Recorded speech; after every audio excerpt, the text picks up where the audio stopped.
Hello ব্রন, আসসালামু আলাইকুম সবাইকে। আপনারা সবাই কেমন আছেন? আজকে আপনাদের একটা নতুন কিছু দেখাবো, এইটা দেখে আপনার অবাক হয়ে যাবেন। দেরি না করে ভিডিওটা শুরু করে দেই। প্রথমে আমার বোন এই আমগুলো ছিলে নিচ্ছিল। এগুলো ছিলে দাও দিয়ে কুচি কুচি করে কেটে নিবে। এগুলো কুচি কুচি যত ভালো করে কুচি করবেন তত কিন্তু মজা লাগবে। এগুলো কিন্তু বেশি মোটা করেও কুচি করা যাবে না, একদম পাতলা করেও কুচি করা যাবে না, স্বাভাবিক মতো কুচি করে নিতে হবে। এভাবে হচ্ছে সবগুলো আমগুলো কুচি করে নিবেন। আমরা কিন্তু সবগুলো আমি কুচি করে নিচ্ছি। এখানে হচ্ছে আমরা 1 থেকে 2 কেজি পরিমাণ মতো হয়তো বা বানাবো। এর প্রথমে হচ্ছে হলুদ দিয়ে দেবো, হলুদ দিয়ে ভালো করে মিশিয়ে নেব।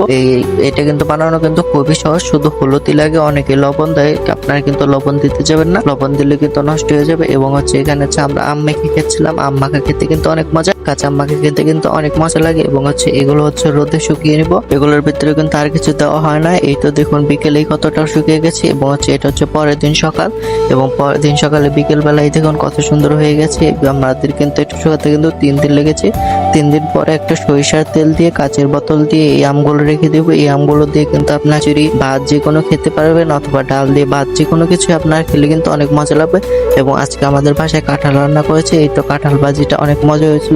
আজকে আমাদের বাসায় নারকেলের নাড়ু বানানো হবে, এর জন্য নারকেলগুলো নিয়ে নিচ্ছিলাম। নারকেলগুলো নিয়ে এগুলো হচ্ছে ফেটিয়ে পানি বের করে নিবো। এবং এখানে হচ্ছে গুড়গুলো কচি করে নিচ্ছিল। গুড়গুলো কচি করে নিলে কিন্তু তাড়াতাড়ি গলে যায়। এবং হচ্ছে এখানে নারকেলগুলো কিন্তু কুড়িয়ে নেওয়া হয়েছে। এভাবে কিন্তু নারকেলগুলো আপনারা কুড়িয়ে নিয়ে এভাবে নাড়ু বানিয়ে খেতে পারেন, অনেক মজা লাগবে। যে একবার এই নাড়ুটা খাবে তার মুখে সারা জীবন লেগে থাকবে। শেষ হতো কিছুদিন পর পর এই নাড়ুটা খেতে যাবে, তার কিন্তু মনে চাবে এই নাড়ুটা খেতে। তো নাড়ুটা বানানোর জন্য এখানে কড়াইতে গুড় দিয়ে গুড়গুলো কিন্তু গলিয়ে নিয়েছি। এবং এরপর হচ্ছে এই নারকেলগুলো দিয়ে দেখুন কত সুন্দর ভাবে মিশিয়ে নিল। এইভাবে কিন্তু মিশিয়ে আপনারা খুবই তাড়াতাড়ি ভাবে বানিয়ে নিতে পারেন। এবং আজকে আকাশটা ছিল মেঘলা মেঘলা, তো দেখতেই তো পাচ্ছেন। এবং নাড়ুগুলো কিন্তু আমরা গোল গোল করে বানিয়ে নিয়েছি। এবং এখানে হচ্ছে পরোটা ভাজা হবে। পরোটা ভাজার জন্য এখানে ময়দা নিয়ে নেওয়া হয়েছে। এবং এখানে কিছু পরিমাণ তেল দিয়ে দিল। তেল দিয়ে ভালোভাবে মিশিয়ে দেখতে হবে দলা পাকে নাকি, তাহলে বুঝে নিতে হবে তেল ঠিক মতো হয়ে গেছে। এবং হয়ে গেলে এখানে পরিমাণ মতো পানি দিয়ে এভাবে গোল করে 10 থেকে 15 মিনিটের মতো রেখে দিতে হবে। রেখে দিয়ে এখানে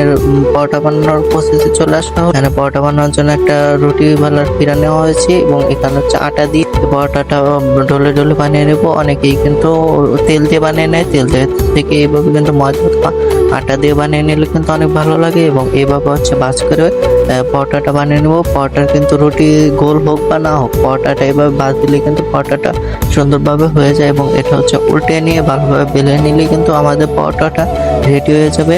এভাবে কিন্তু আপনারা পরোটা বানিয়ে খেয়ে দেখতে পারেন, অনেক মজা লাগবে। একদম দোকানের মতোই মনে হবে যে দোকান থেকে একদম কিনে নিয়ে আসা হয়েছে, একদম কিন্তু দোকানের মতোই হবে। এইভাবে কিন্তু আপনারা বানিয়ে ট্রাই করে দেখতে পারেন। তো পরোটাটা বানানো হয়ে গেলে এখানে কড়াইতে পরিমাণ মতো তেল দিয়ে দেবো। এখানে কিন্তু একটু বেশি পরিমাণ তেল হয়ে গেছে, তো আপনারা একটু কম করে তেল নিয়ে নেবেন। এখানে বেশি পরিমাণ তেল ডালা হয়ে গেছে, এর জন্য কিন্তু একটু পরোটাটা বেশি মুচমুচে হয়ে গেছে। তো আপনারা চাইলে যদি মুচমুচে চান তাহলে কিন্তু তেল একটু বাড়িয়ে দিতে পারেন, আর যদি চান নর্মাল পরোটা খেতে তাহলে কিন্তু তেলটা কমিয়ে নেবেন। তো এইটাই দেখুন, এইটা কিন্তু অনেক সুন্দরভাবে হয়েছে। এবং পরোটাটা বেলা হয়ে গেলে এখানে ডিমটা ভেজে নেব। ডিম ভাজি হয়ে গেছে, তো আমরা এভাবে হচ্ছে খেয়ে নিচ্ছিলাম। আজকে পরোটাটা কিন্তু অনেক মজা হয়েছে। এবং পরোটা ডিমটা কিন্তু এভাবে ভাজি করলে কিন্তু অনেক মজা লাগে। তো আমার এই ভিডিওটা এখান থেকে ভালো লাগলে লাইক কমেন্ট শেয়ার করে আমাদের পাশে থাকুন। আল্লাহ হাফেজ।